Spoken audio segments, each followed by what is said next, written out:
बिस्मिल्लाहिर्रहमानिर्रहीम। अस्सलाम वालेकुम दोस्तों, उम्मीद करती हूँ कि आप सब खैरियत से होंगे। वेलकम है आपका मेरे YouTube channel cooking with Rubina में, जिसमें आज की हमारी रेसिपी मूली की भुजिया है।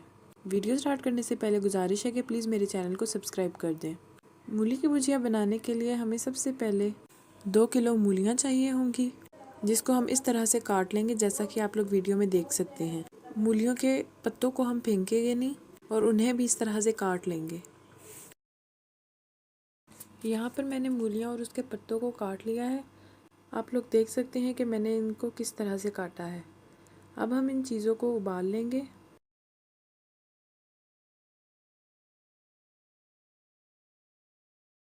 किसी बर्तन में इन मूलियों को डालेंगे और उसमें पानी डालकर उसको थोड़ी देर के लिए उबाल लेंगे। थोड़ी देर उबालने के बाद हमारी मूलियाँ बॉईल हो जाएंगी। फिर हम उसमें से उसका पानी खुश्क करेंगे और उसको अलहदा कर लेंगे। फिर इसके बाद हम इसमें कुटी हुई लाल मिर्च शामिल करेंगे 2 चम्मच। फिर इसके बाद मैंने इसमें 1 चम्मच लहसुन डाला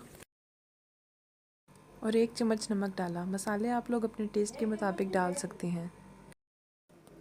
अब हम किसी बर्तन में ऑयल डालेंगे और वो बॉईल की हुई मूलियों को उसमें शामिल करेंगे और उसको पका लेंगे, फ्राई कर लेंगे। यहाँ पर हमारा मज़ेदार सा मूली की भुजिया तैयार है। मैं उम्मीद करती हूँ कि मेरी रेसिपी आपको पसंद आई होगी। अपना और अपने घर वालों का ख्याल रखिएगा। अल्लाह हाफिज़।